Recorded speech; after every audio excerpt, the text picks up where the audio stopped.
Hi guys, this is going to be a really cool day. These are the days I really enjoy. You can see lots of Audis in the background here, and that's because I'm at an Audi dealership. And can you tell what's going to happen yet? Well, you're about to find out, because this is a new car I'm collecting.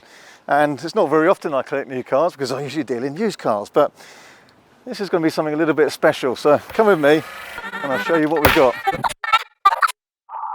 Keep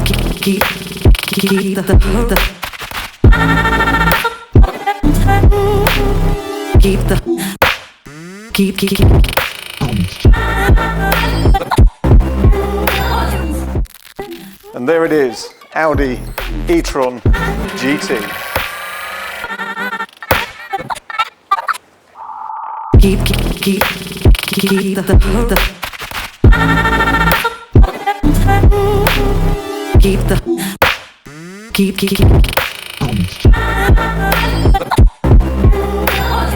So there we are. I've got the keys to this Audi GT. It's not the RS, it's a standard GT. It's got the Daytona grey pearl effect paint, the standard 20-inch wheels on it, but what it does have is the Sound and Comfort Pack Plus, the bigger pack. And I think that's quite important with these because it brings a whole host of extras which I think are fairly essential in a car like this. And this will include the 3-chamber air suspension, which I know from before is brilliant, matrix headlights, apparently brilliant sound system. Yet to try that out, I'll let you know on that one. And a whole raft of extras, including the nicest seats with the cross hatching and dual stone, what do they call it? Contrast stitching, that's the one, that's the one. So yeah, it's exciting, very exciting. So we're going to get this out, we can do a few more things with this, show you a bit more around it and what it's like, tell you what I think of it, and I think we're going to do some range comparison tests as well, eh? Let's see, here we go.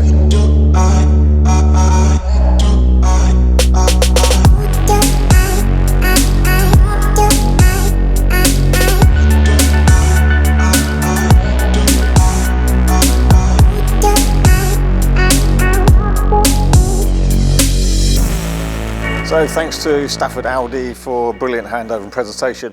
They wouldn't let me keep that cover, unfortunately. I wanted to keep it, but they wouldn't let me. So what I want to do now is just give you a bit more in-depth kind of guided walk around the car and just show you some of the details close up. I'll grab a GoPro as well and just give you a bit of a prod and poke tour.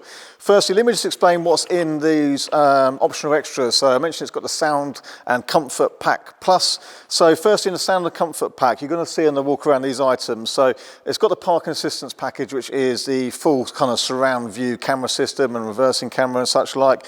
We've got the premium sound system, Bang & Olufsen. It's very, very good. And we've got an ambient lighting package. So lots of ambient lighting you'll see in the car, and the footwells and door cards and glove box. That's all part of these extra packages as well. The dynamic indicators and matrix headlights are part of the Comfort and Sound Pack as well. Then the Comfort and Sound Pack Plus adds, in addition to that, the adaptive air suspension, which is excellent, great ride comfort on this.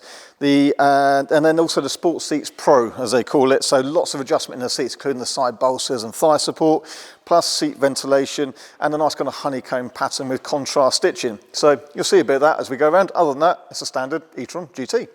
Right, okay, I've got a GoPro in my hand as well because it's kind of nice to sort of get up close with this and sort of seems like you see it more in person. So let's give you a look around this car. So I've covered about 300 miles in it, not too much, but straight to work with family duties already, and even been to the garden centre and put stuff in it. So started making it dirty. But I want to run this car for a little bit just to see exactly what it's like and see what life with an E-tron GT is going to be.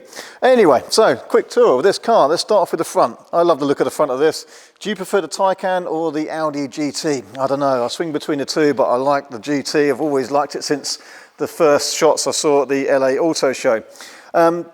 This sort of grey grille, there are different colour options for this. I think I would prefer this in a darker colour, but if you have a look under here, we've got the extra camera here for the surround view part of that pack. And then under here, you do very clearly see the kind of radar systems for the adaptive cruise control and such like. We've got these upgraded headlights, lovely, look great, brilliant lights. And then down here, you see this vent actually does come right through to the other side and comes out here, so it helps with the airflow, I assume. You can see this angle, the kind of real scoop of that bonnet as it comes back down. I really like the look of this. So this has got the standard 20-inch wheels. They're actually in the kind of chrome dark colour, and on the front we've got 245 45 R20. So still a bit of sidewall, and they certainly help with the ride comfort. The ride comfort is epically good on this, I will definitely say that. Charge port, well, not like the Taycan where I've got a little kind of sensor and it opens electronically. It's got ports on both sides. This is the one without the CCS, so you can just plug into domestic supply with that. On the other side has got the CCS connection. This vent here, that is true, that goes right through, comes out here, and this is going to be great for collecting grit and stones, as you can probably see. After just 300 miles, there's stones in there. We'll see how that looks after a few more miles. This pearl grey paint, by the way, in the sun, it looks really good. I've started making it dirty, but I'm loving this. I probably would have picked grey, black actually, but the more I see this, the more I like this. What colour would you pick? Let me know in the comments below. And then I've got the big door handles on this, so unlike a Taycan, which has kind of flush handles that pop out, these are just big solid handles. 285 40 R20 tyres on the back, so they are different sizes, front to back. Slightly bigger on the rear. It's got this little kind of plastic trim on the back here. That must be to do with kind of airflow or something as well. I'll show you around the back. Very distinctive rear lights. They really stand out at night. Yeah, absolutely stand out. You know it's an Audi GT for sure. This is a diffuser here underneath. But apart from that, as you can imagine, if I try and show you right under, there's not a great deal to see. There's a big flat floor pan and battery. Parking camera there. This spoiler does raise up and down this section here, and then it's got this black sort of glass section just like the Taycan there. Down this side, now look at these flanks here. This is where it is quite different to a Taycan, which is much smoother here. You've got these real distinctive flanks. I think it looks great. Big solid doors. This one does have keyless entry as part of probably some package, but definitely keyless entry, and you've got a little sensor on the door handle there to lock it. Open it, opens itself. Solid doors, and then this is the port here, which does have CCS. Right, let me start off by showing you the frunk space, front trunk, fruit, whatever you want to call it, before I get into this. Now, when you first get one of these, you probably won't know how to open that. It's not on the key, nothing obvious. Well, it's down here. That's how you open the frunk space here. And there's a button there for the boot. You can see Bang & Olufsen sound, and the window switches and locks there as normal. So at the front here, you have to get your fingers in, release the catch, and then you've got this storage space here. Pretty useful, quite deep, certainly good for the cable pack. This is how you get your cable pack, and with this car we received a 3-pin, a Type 2, and also a 32 amp commando socket. So all still wrapped up, haven't used them yet. And you've got your kind of kits in each side here, tyre pumps and such like. And obviously a warning triangle there. Washer fluid fill here, brake fluid there. Apart from that, lots of black plastic, not much else to see. There we go. A few bugs and dirt on this car already, sorry about that. It's in use. So here you can see these upgraded seats. These perforated seats are brilliant. These bolsters adjust in and out, they're brilliant. These adjust in and out, they're brilliant. And you've got adjustable thigh support. Obviously the electric switches here. The bolsters and thighs, these adjust from the screen, but very easy to use. Big glass roof. And then, let's get in here. Now what I don't like is glossy black plastic, because this gets lots of fingerprints. But yeah, I'll be wiping this all the time. There's a sound system, which is excellent. If the microphone will pick up how good that is. And then the interface is okay, getting used to this. It's fairly intuitive, it's fairly responsive, and you've got a good display here with various options and views for your mapping. And I do like this, there's the different options here. Very good quality. And I do actually like how the ventilation is separate. So in the Taycan you have another screen here, and you have to fiddle with that. Plus in the E-tron you can adjust your vents like this. just manually, but in the Taycan you can't actually do that. You have to go into the screen, into settings, and get used to adjusting it via the screen. This is simple and clear and easy to use. Drive select. Now you have to press this to come to your different modes here. In a Taycan, if you've got the chrono pack, you've got a little dial here, but here, drive select. The only thing I would say is this screen disappears pretty quickly. If you don't select something in the first couple of moments, it disappears off. So that's a bit annoying, but you can configure comfort, efficiency, dynamic, and some individual settings here. And these will adjust the height of the car as well. But you get used to that, and it does have wireless Apple CarPlay. This one does have the self-parking system, so I'll be testing a bit of that. And you've got this kind of dead man's trigger here to hold that whilst it's parking. To you know, if you let go of this, it stops the maneuver. I've yet to try that. I will do.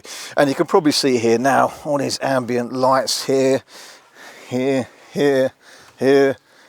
Oh, I like that. That's nice. Here, and if you open the door, it's in the floor there as well. Very good. So I'll be testing that. So the one thing I don't really like in here is, I've criticised this before, is this cubby hole is where you have your wireless phone dock. So you have to kind of feed your phone into this slot here, which is a bit awkward. And if you want to connect anything to USB whilst you're trying to drive along, that's awkward as well. But yeah, first world problems. It'd be nice just to have a nicer kind of flat phone dock here, but at least it stops you sort of touching and using your phone.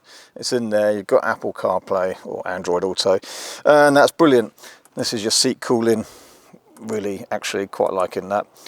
And then seat heating here, and like I say, you get used to all this. The glove box, reasonable size, a little pack in here from Audi with a couple of booklets and a charging card where you can sign up, and you get much cheaper Ionity charging. I think it's 30 pence per kilowatt hour, whereas if you don't have a kind of Audi subscription, you have to pay 69 pence a kilowatt hour if you just turn up as a pay-as-you-go customer. But these seats, yeah, just lovely, lovely, lovely, and that sound is epic. So let's show you the rear. So I'm in my driving position now. I'm 6 foot tall. Let's show you the back. I think it's pretty good. I mean, you're in quite a low GT car here, but they have actually got cutouts in the battery so that you can get your feet lower down. There's ventilation down here, and if I show you here, I've got ventilation controls in the back here as well. I've got pretty good knee room. Got this kind of pretty solid back here.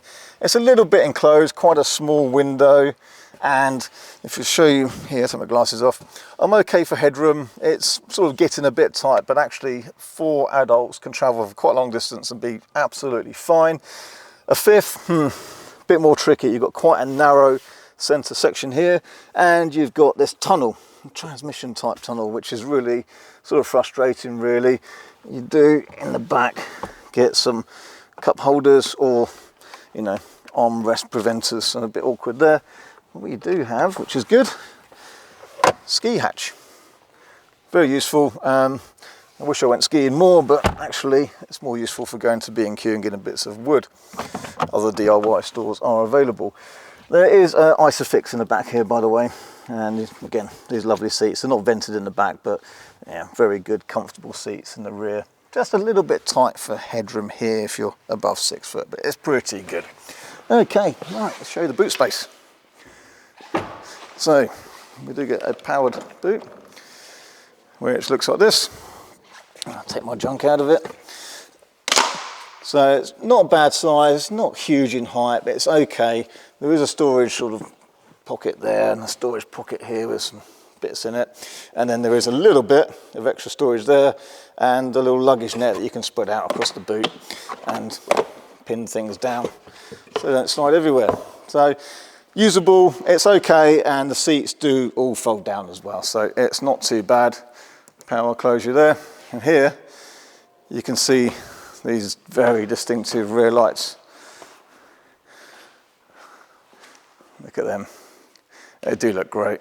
They do look great. So this section of spoiler you can actually set on the screen to have this raised, but normally it goes up and down automatically based on certain speeds and such like.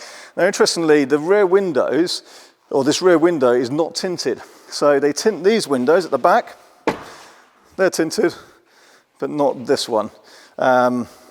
So maybe we'll do a tint on that, but you can see here It's a pretty narrow slot, so I think they're just keeping it so you've got the best visibility you can get out of it, basically. And then these are tinted here, are standing about 20% grade of tint. Have a look here, you can really see the ambient lighting. I've selected blue, of course, company colours. My favourite though, look at that. That is lovely. A very nice place to be, a very nice car. So I hope you like my quick walk around tour of it.